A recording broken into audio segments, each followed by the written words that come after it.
Sylvain Guggenheim, vos travaux portent essentiellement sur le Moyen-Âge en Occident. Cependant, certains d'entre eux témoignent d'un vif intérêt pour la transmission de la culture antique en Occident par Byzance. Alors, qu'en est-il au fait ? Cette transmission a été importante. Tous les spécialistes de Byzance ont souligné que Byzance avait conservé une immense partie de la culture grecque, littéraire, philosophique, médicale, mathématique, etc. Et que tout ce que nous avons a été transmis par Byzance. Il y a un exemple très simple, tous les volumes de la fameuse collection Budé, les bilingues grec-latin des œuvres grecques, le texte grec chaque fois est fait à partir des manuscrits qui ont été copiés à Byzance. Alors, on va peut-être, si vous voulez, aller de manière un peu systématique pour poser les quelques jalons, si vous voulez, dans la transmission de la culture antique dans l'Antiquité tardive et le Moyen-Âge par l'Empire dit byzantin, qui d'ailleurs ne s'appelait pas byzantin, c'est nous qui l'appelons comme ça, c'est l'Empire romain, c'est la suite. Donc, on voit que c'est la suite de l'Antiquité. Et l'apparition, en même temps, à partir d'un moment, et après les invasions dites barbares, en Occident, de nouveaux États. Oui, donc comment ça s'organise en quelques mots ? Du point de vue de l'Occident, une fois que l'Empire romain d'Occident s'effondre, vous avez toute une série d'États différents qui apparaissent et qui se constituent progressivement. Et comme vous l'avez dit, en fait, l'Empire romain continue puisque ceux que nous appelons les Byzantins se disent romains, se sont toujours appelés romains. Même après, dans les mouvements indépendantistes grecs au XIXe siècle, le terme de romain est toujours revendiqué. Et comme Byzance était dans la continuité de l'Empire romain antique, Byzance avait conservé, au moins dans le système scolaire, ce qu'on appelle la paideia, avait conservé comme socle de formation de ceux qui se rendaient à l'école, les bases de la littéraire de la culture antique, c'est-à-dire Homère, Hérodote, Thucydide. Et de l'autre côté Alors, de l'autre côté, le monde occidental a perdu très largement la connaissance du grec. Vous avez des isolats de population, par exemple en Catalogne, où il y a des gens qui parlent grec, mais qui sont très peu nombreux. Et la culture grecque fait une timide réapparition à l'époque carolingienne. Les biographes de Charlemagne et de Louis le Pieux, à l'époque, les biographes contemporains, Éginard, Tégan, disent que Charlemagne et Louis le Pieux étaient capables de lire le grec. Bon, ce qu'on n'a jamais pu vérifier. Et on a quelques glossaires de termes grecs, on a des premiers travaux sur la langue grecque au 9e, 10e siècle. Mais on est encore très loin de redécouvrir, par les textes même, de manière directe, l'ensemble de la culture grecque, alors que la culture latine avait été conservée. Alors je dois dire que vous avez écrit beaucoup de livres, mais il y en a un en particulier évidemment qui parle de cette transmission. C'est un ouvrage paru aux éditions du Cerf et sous le titre « La gloire des Grecs ». Et quand vous dites des Grecs, est-ce que vous donnez une notion de continuité à ce terme ou vous parlez de l'Antiquité ? Non, je parle de l'Antiquité. En fait, l'expression « la gloire des Grecs » est empruntée à un texte de l'époque de Charles le Chauve, qui explique que la gloire des Grecs est la meilleure. Là, il faisait allusion au phénomène religieux. Et j'ai conservé l'expression. Et c'est effectivement tout ce qui vient du monde grec antique et hellénistique, conservé à Byzance et transmis au monde latin. Alors on va voir maintenant l'intérêt pour la culture antique dans cette culture d'antiquité tardive. Qui et comment la transmet ? Quand on parle de culture, est-ce que c'est seulement la culture livresque ou c'est aussi autre chose ? Enfin, les arts, l'architecture, etc. Alors, il y a effectivement le domaine artistique qui vient s'ajouter à la culture livresque. Alors, si on regarde les choses du côté de Byzance, effectivement, tous les textes grecs antiques et hellénistiques donc avaient été conservés, ou l'immense majorité, mais s'il y avait eu quelques pertes. Et par ailleurs, il y a à l'époque des empereurs macédoniens notamment, donc pour nos auditeurs, disons entre le 10e et 12e siècle, pour aller vite, il y a une mode dans les élites, notamment de Constantinople, de s'inspirer de thèmes, de figures mythologiques antiques. C'est une mode artistique, ça n'est pas forcément une inspiration très très profonde, et ça serait sans doute une erreur d'y voir une forme de néopaganisme. Mais les figures mythologiques restent dans des enluminures, dans des mosaïques, et d'ailleurs vont être transmises au monde latin aussi. Et on le voit aussi dans la peinture. On le voit dans la peinture. La seule chose, en fait, il y a ce qu'on appelle le psautier de Paris du Xe siècle, des enluminures absolument magnifiques. Il y a beaucoup de textes comme cela qui sont passés en Occident ou qui ont influencé des artistes occidentaux.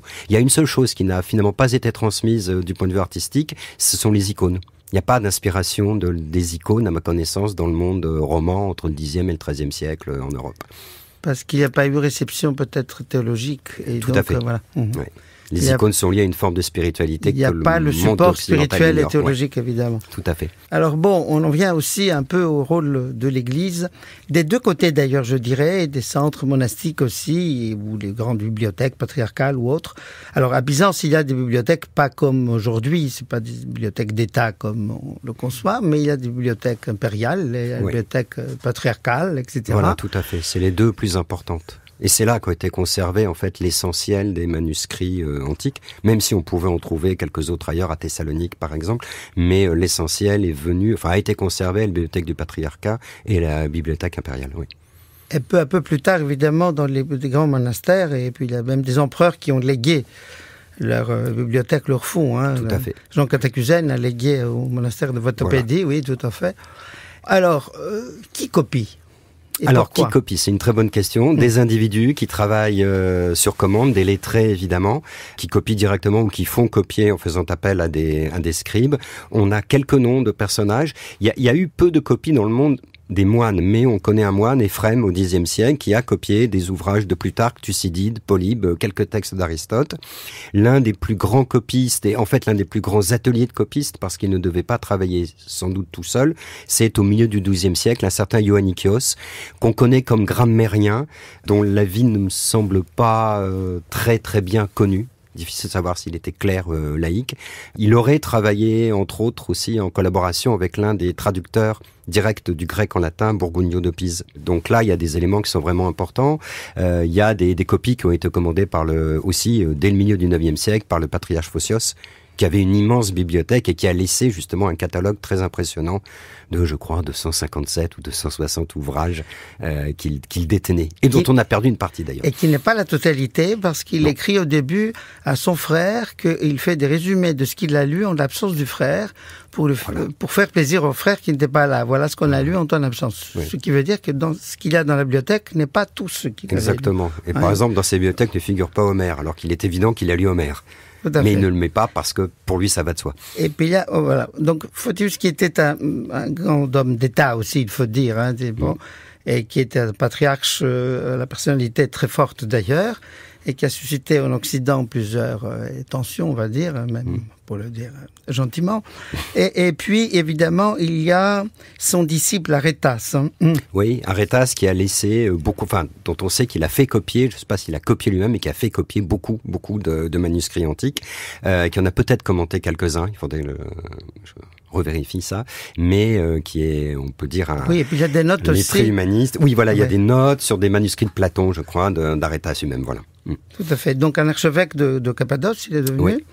Et là, on voit bien le rôle de certains ecclésiastiques qui sont des grands lettrés, c'est de vrais érudits. On va le retrouver d'ailleurs à l'époque des paléologues. Il y a au XIIIe siècle, il y a un moine qui s'appelle Maxime Planude qui a édité la géographie de Ptolémée et qui a fait aussi des commentaires aux travaux mathématiques d'Euclide ou de Diophante sur les équations. Donc il y avait effectivement des moines qui étaient porteurs de culture. Pour montrer donc que l'Église participe à cette transmission de manière tout à fait active.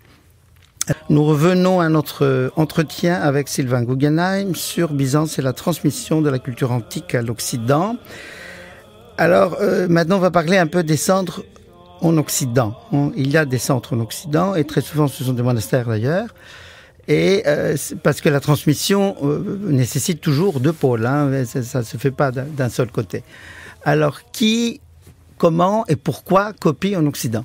Alors, il y a une curiosité culturelle pour la culture antique qui existe déjà dès l'époque carolingienne, qui s'accélère très nettement, du moins d'après les sources que nous avons, à partir en gros de l'époque de la première croisade. La grande époque de quête des manuscrits grecs anciens, c'est à peu près en gros entre 1080-1090 et 1180-1185 à peu près. Il y a des gens qui partent, si j'ose dire, tout seuls, du moins d'après ce qu'on peut savoir. Il y a des gens qui partent pour chercher des manuscrits, pour les traduire sur place, sur ordre du pape. Ça a été le cas de Burgundio de Pise, qui a traduit beaucoup de manuscrits religieux, de Basile de Césarée, de Grégoire de Nazianze, et également qui a traduit beaucoup d'ouvrages de Galien. Il y a des gens qui sont partis sur ordre des souverains normands de Sicile, Et donc, ils vont à Constantinople récupérer des manuscrits, traduire des manuscrits. Il y a des individus comme Jacques de Venise, qui est vraisemblablement un Vénitien de Constantinople, et qui a été le premier traducteur de la métaphysique d'Aristote, et qui l'a traduit directement du grec en latin, et qui a dû traduire vraisemblablement sur place à Constantinople, mais qui devait venir du quartier vénitien de Constantinople. Et vous avez aussi des traducteurs anonymes. La métaphysique, par exemple, d'Aristote a été traduite au milieu du XIIe siècle, ou dans les années 1150-1160, par au moins 2 autres personnages que Jacques de Venise, mais dont on n'a pas les noms. Mais leur traduction circule sous le nom de métaphysique anonyma, la traduction anonyme de la métaphysique. Donc ça, on ne peut pas savoir s'ils allaient de leur propre volonté ou s'ils étaient envoyés en mission.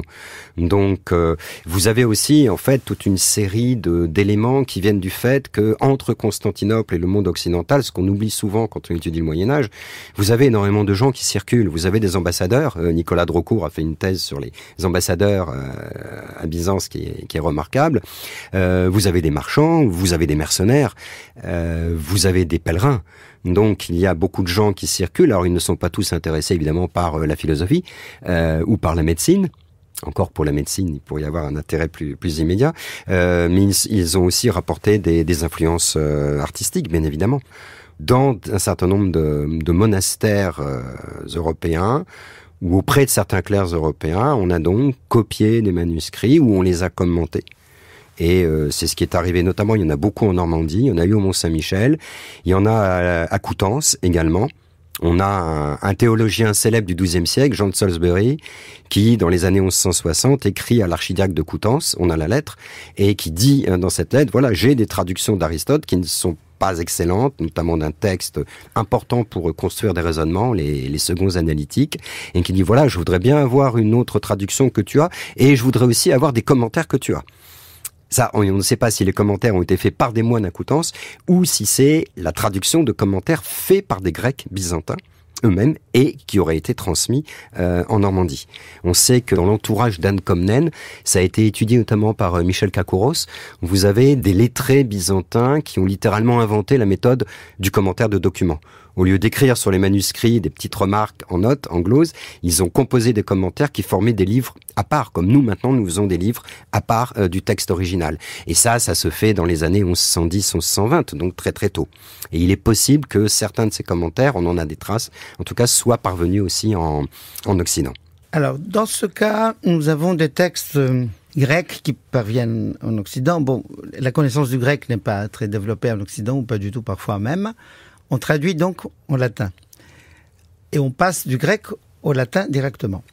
Alors, il y a aussi des textes qui circulent à partir du Moyen-Âge, évidemment, en Europe, qui sont des textes presque toujours à Aristote, et qui, eux, sont passés par une autre voie complètement, qui est la voie arabe, puisqu'ils sont en Europe aussi, et ils ont de très grands savants qui travaillent sur la philosophie, avec des commentaires. Mais là, nous avons des traductions. D'abord, évidemment, il n'y a pas toute la culture, parce que je pense qu'il n'y a pratiquement que de l'Aristote. Le monde arabe a traduit, a utilisé en fait tout ce qui était scientifique, dans Aristote tout ce qui était logique, notamment. Alors il y a l'absence dans le monde arabe, à ma connaissance, en fait, de la littérature de la mythologie grecque, ce qui peut se comprendre dans le cadre d'un monothéisme qui finalement n'a pas trop besoin de véhiculer les légendes des dieux de l'Olympe. Et le traité politique d'Aristote, à ma connaissance non plus, n'a pas été traduit, ce qui se comprend pour une raison politique. Le califat, pour aller vite, c'est un empire, et le traité politique d'Aristote explique comment peuvent fonctionner des cités-États. Et donc, on est dans un univers politique complètement différent. Donc, on peut comprendre qu'il n'ait pas eu besoin, pour des raisons politiques, de le traduire.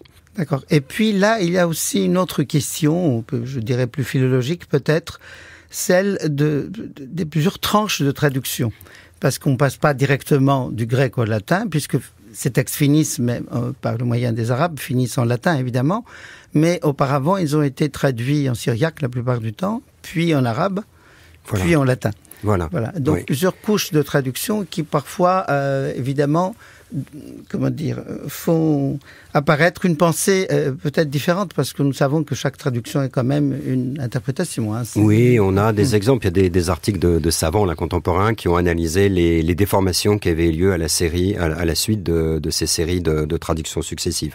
Alors d'un autre côté, il faut aussi être honnête, c'est-à-dire que les traductions du grec en latin ont souvent été au départ en fait des traductions mot à mot maladroites. Qui ne sont pas toujours de la meilleure. Et d'ailleurs, John Salisbury réclame des traductions meilleures. Il arrive à se rendre compte que la traduction ne va pas et il veut une traduction meilleure. Les traducteurs sont améliorés au fil des décennies.